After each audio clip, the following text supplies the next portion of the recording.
and today we're going to talk about Simpsons. Something I've wanted to do for quite a while.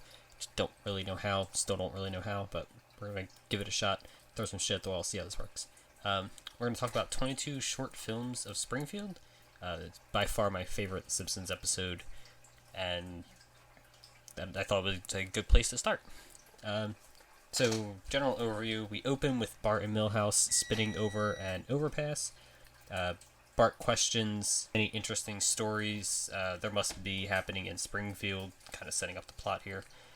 He asks Milhouse, but Milhouse is distracted by spinning in or shooting mustard and ketchup into a convertible. They head to the Quickie Mart for some sugar. They end up getting gum. Here we pick up with Apu, and we continue on his story about going to a party. He does this. He goes at a party for about 5 minutes, adding a joke. We're gonna party like it's on sale for $19.99, which I thought was hilarious. I thought it was funny when I first saw it. I think it's funny. It's stupid, but it's funny. He then quickly goes through every major event of the party, eating a hot dog, dancing, falling in the pool, having sex, and it's very quickly, and he returns to the store, meeting up with Mole Man, who complains about losing 4 minutes of his life as he was locked in the store, and decides that he would have wasted the 4 minutes anyway and just walks away. Next, we follow Bart as he leaves the Quickie Mart, and he passes by Lisa, throwing the gum he bought into her hair, and this is where we pick up with Lisa's storyline. Trying to get the gum out, Marge puts peanut butter and mayo into her hair and makes her sit outside, which does nothing but attract bugs. She also questions if the gum in her hair is shampoo, because that washes right out, and this is just such a Marge joke. It's dry, but it's funny. We follow a bee that is attacking Lisa.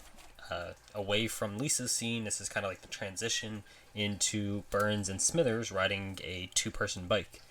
Smithers having the bee on his face while being the only one doing any work with the bike results in him slowing down. And he asks Burns to pedal, which is never going to happen. And instead, Burns tries to swat the bee from his face, resulting in him getting stung and asking to go to the hospital. Instead of Burns actually doing any work, though, he just yells at Smithers the whole time and forces Smithers to pedal all the way to the hospital, which by the time he gets there, they both kind of just pass out. Smithers come out and find them on the ground, but of course they take Burns away because, he's like 120 years old or whatever, so they take him. Dr. Nick strolls past and sees Smithers and throws some change at him, declaring that he probably needs some booze. From here, we pick up with Dr. Nick, and he enters a male practice meeting, and they're discussing how he's just a terrible doctor, because of course he is. And then someone barges in and says they need a quack. Of course, that's Dr. Nick. So he goes to go help Grandpa, who is waving a scalpel around in the emergency room, complaining that he is suffering from itchy, ants in his pants, discombobulated, and need of a calmative. Dr. Nick calms him down by telling him he could give himself skin failure, and suggests his skeleton is trying to escape through his mouth, and his solution for this is to shock Grandpa every 5 seconds with the wires coming out of the overhead lamp. We then stop in on Moe and Barney, who is quickly robbed by Snake. He tries to hide inside of a bulletproof glass hole in the wall, flickering lights on and off, trying to get Snake to stop stealing the money out the register. This does nothing but confuse Barney, who just stares there at the lights. Following this, we follow on to probably the biggest Simpsons meme I think there is, steamed hams. Skinner's and Chalmers back and forth is just, it's so funny. It is absolutely wonderful. This is probably my second favorite part of the episode. You kind of just have to watch some of these moments. I can't play all of it, but I'm gonna try to play some of it though. Should be. Good Lord, what is happening in there? Aurora Borealis? Aurora Borealis. At this time of year, at this time of day, in this part of the country, localized entirely within your kitchen. Yes. May I see it? No. Next is Homer and Maggie, where Homer tries to buy a paper and locks Maggie inside a paper dispenser by mistake. it's an okay segment, but it's rather predictable ending, even if a ridiculous ending, where he just takes the whole paper dispenser home with him. The cheese note given to Santa's little helper is great. That part's hilarious. Homer and Maggie just whenever they are together as like a scene or even an episode, it's usually one of my favorite things in The Simpsons. And this leads to my favorite part, probably of this entire episode, and why this is one of my favorite episodes. We go on to Wiggum, Lou, and Eddie at the Krusty Burger, and we get just an absolutely wonderful Pulp Fiction parody.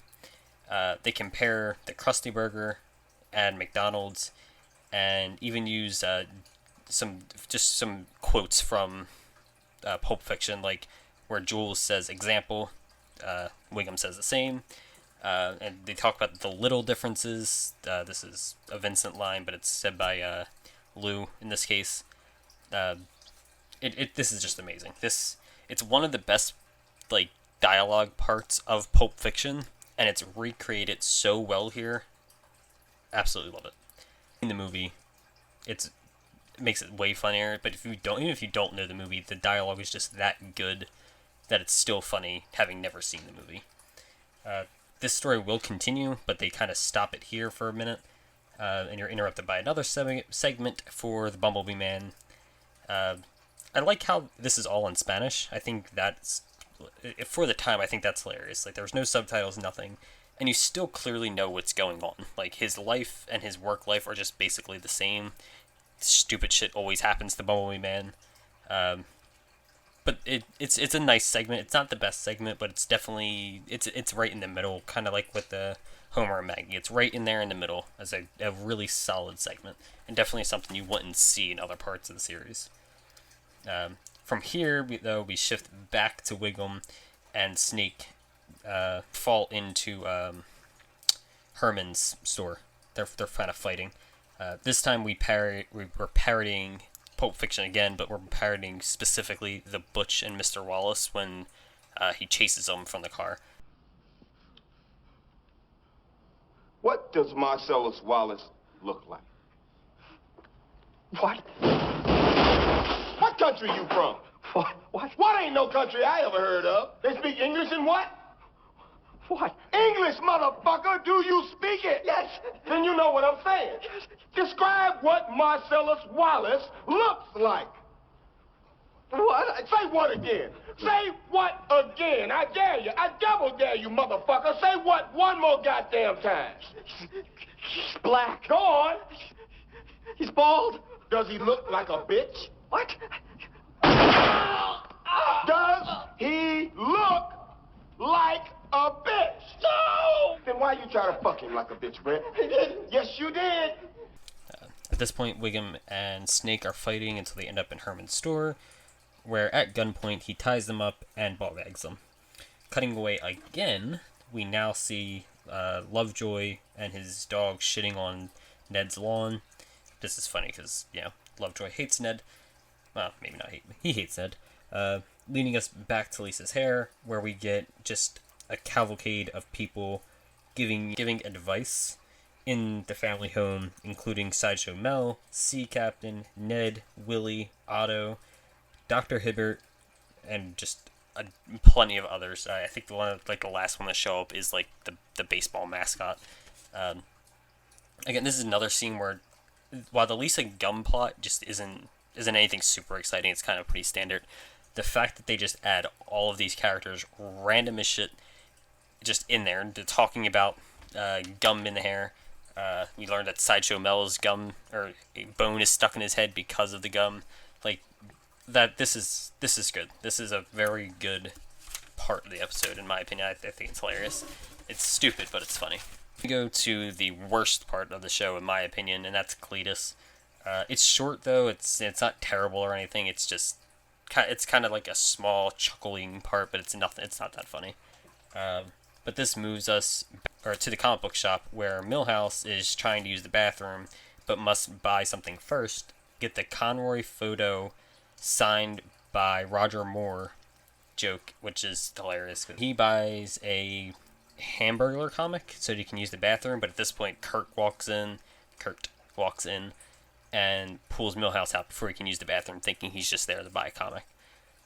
Back at Herman's, Kurt and Milhouse show up to use the bathroom because Milhouse still has to pee. And here we get Kurt just mindlessly talking about a pet shop that used to be in this location when he was a kid. Incredibly awkward because Wiggum and Snake are both sitting there tied to chairs. Herman's holding a shotgun to them, and Kurt's just trying to ignore everything. Herman does threaten Kurt to go into the corner with the gun, and at this point Milhouse kind of just walks out with a mace and smacks the shit out of Herman, and then knocks him out, which is pretty funny. Wiggum kind of like hops away on the chair, and I guess everyone at that point just kind of escapes. Lisa stops next door for a haircut, and we see Nelson outside laughing at everyone while he stands there. He's just kind of there laughing at everything that happens. This lady falls into a trash can. He laughs at her. Lisa haircut. He laughs at her. And then this guy drives past, and he's incredibly tall in a very small car, and he laughs at him, but he stops and pulls Nelson aside, pulls his pants down, and makes him walk down the street, blowing kisses to everyone. It's just kind of it's nice to see Nelson kind of get bullied back. So that's pretty entertaining. But this is the end of the episode for the most part. We end on Bart and Milhouse back on the overpass of Nelson walking past, and they're kind of like spraying ketchup and mustard on him, just like they were in the beginning, except how it's over Nelson. After the wrap up, we get Professor Frink trying to squeeze his own little segment in, but that doesn't work out because the episode's over. He had trouble with some monkeys. Again, it's pretty funny. I do like Professor Frink, so I'm kind of wish he would have snuck in, but I think his little bit was good. It fit the character, so it was fine. Again, this is easily my favorite episode, from the Pulp Fiction parody to Bumblebee Man. Steamed Hams is just hilarious, and all the small little appearances in Lisa's haircut or Lisa's bubblegum hair plot, it's all funny. There's so many just little quotables from this episode. It's really well written, and for the type of plot it is, like every little plot is so small and minute, but they all work together so well. You can tell that they saw Pulp Fiction and just kind of ran with that idea, not even counting the parody of it, which, again, Pulp Fiction being one of my favorite movies, seeing it recreated in The Simpsons is absolutely hilarious. That's really it. I just kind of wanted to talk about the episode. I love this episode. Yeah, thanks for watching. Don't forget to like and subscribe. I'm going to try to do more cartoon videos here and there. Trying to branch a little bit out from gaming, like the title card says when you click on the video. I talk about whatever I want. So right now I kind of want to talk about some cartoons. Eventually we're going to get a Flintstones episode. Later this week should be the Yakuza video. We'll see if I can get it out in time. I kind of fell behind a little bit with the move. But once I do move, things should begin to smooth out, and we'll keep that consistent pace I've kind of been on lately. Thanks for watching.